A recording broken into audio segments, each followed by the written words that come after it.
Youtubeurs, youtubeuses, bonjour, bienvenue sur ma chaîne YouTube. Donc, encore une fois, vous pouvez me joindre au 07 70 01 32 65. Vous pouvez aussi prendre rendez-vous à mon cabinet parisien Houbeil-en-Courtois via doctolib.fr. Ce rendez-vous vous permet aussi de le faire à distance aux mêmes conditions. Enfin, vous pouvez suivre mes actualités sur mon site web sophrologie-psy.com. Je vais revenir à une question qui m'a été posée donc par un internaute qui me demande s'il y a des enfants finalement, comment peut-on les protéger du parent MPN et des attaques dans le cadre d'une garde partagée, échangée, donc lorsqu'un juge a décidé que voilà, les choses sont réglées, il y a un divorce, donc on a établi des bases pour permettre aux enfants de voir l'un et l'autre des parents. Alors, il me semble extrêmement compliqué d'arriver à ce stade-là. Pourquoi? Dans un premier temps, il faudrait déjà reconnaître que celui que la victime a quitté est un MPN.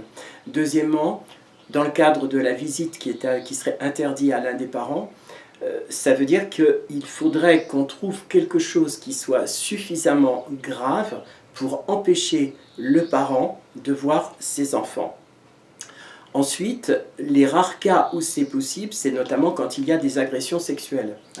Donc un parent qui a agressé sexuellement un enfant, eh bien effectivement, non seulement il sera condamné pour un crime en droit français, mais en plus, il ne pourra pas voir ses enfants.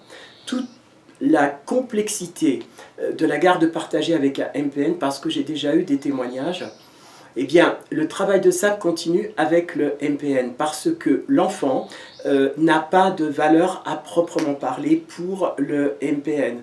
Il n'a pas cette notion d'amour, il n'a pas cette notion de clarté, il n'a pas cette notion de paternité. En fait, il n'est pas doté d'aucune autre émotion que celle qui consiste à son narcissisme, c'est-à-dire lui d'abord, et tout ce qui va le faire briller va avoir de l'importance. Je ne pense pas que les enfants soient pour lui sa priorité. Je l'ai déjà expliqué. J'ai eu l'occasion de travailler avec un couple, donc MPN, dont les enfants étaient instrumentalisés. Au niveau de la justice, et là je ne m'avancerai pas trop, je vais parler par expérience.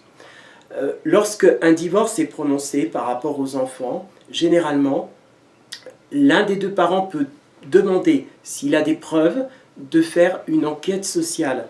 Cette enquête sociale sera ensuite débattue auprès du juge, donc le juge en France, le juge aux affaires familiales, qui va décider des éléments apportés en fonction de l'enquête sociale. La complexité avec le MPN, c'est qu'il va continuer à agresser finalement le parent en instrumentalisant les enfants. C'est une chose, hélas, qu'on rencontre aussi bien dans les divorces, entre guillemets, dits lambda, même si j'aime pas trop ce mot, en tout cas dans les divorces en règle générale, c'est-à-dire que le conjoint qui reste va mettre en place un système de surveillance, mais il n'aura pas finalement l'aide de la justice pour ça. Maintenant, un enfant ou des enfants qui vont présenter des symptômes psychiques, là, à mon sens, le pédopsychiatre peut faire une intervention et peut demander quelque chose au niveau judiciaire. Encore une fois, l'embroglio finalement juridique aujourd'hui est tel que certaines personnes, et ça je tiens à le dire, vont utiliser le mot MPN pour discréditer l'un des deux parents. Au même titre que dans un divorce, le but n'est pas d'encenser celui qui s'en va, mais bien de le démolir dans tous les sens du terme. Donc ça demande énormément d'efforts, de travail, et ça demande aussi à ce que les enquêteurs sociaux soient aguerris finalement au MPN, c'est-à-dire aient des connaissances suffisantes pour pouvoir intervenir et pour pouvoir finalement mettre en protection les enfants. Le drame dans cette histoire, c'est que des familles continuent finalement, malgré une séparation, eh bien, à souffrir de la manipulation et souffrir de cette espèce de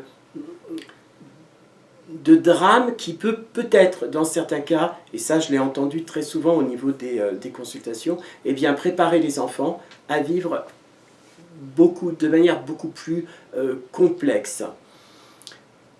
Moi, ce que je conseillerais, dans un premier temps, à la victime, c'est de bien préparer les enfants, non pas en leur disant ce que papa ou ce que maman a dit c'est vrai ou c'est pas vrai, parce que du coup on demande de manière insidieuse à l'enfant d'être pris, de prendre en charge l'un des deux parents, voire de se battre contre l'un des deux parents, même si les enfants ont conscience de certaines choses. On ne peut pas utiliser les enfants comme on peut les utiliser dans le cadre d'un divorce, ça n'est pas possible. D'ailleurs, ça devrait être absolument impossible, on ne devrait pas le faire. Les enfants sont des êtres à part entière avec leur propre structure psychique et ils sont très éloignés des problèmes d'adultes, même s'ils les comprennent. Je pense que c'est intéressant, peut-être pour celui ou celle qui a la garde de l'enfant ou la garde partagée, eh bien, de prendre le temps d'expliquer à l'enfant sans, et ça c'est le plus dur, je le reconnais, sans condamner le parent qui est parti. Parce que si c'est exactement ce qu'on aurait tendance à faire, eh bien, c'est mettre l'enfant dans une forme d'instrumentalisation, et c'est l'instrumentalisation qui va finalement rompre ce lien familial, parce que, effectivement, le lien est important et il faut le garder. Voilà. Donc, merci pour m'avoir écouté. À très très bientôt. Merci à tous encore. Ciao, ciao.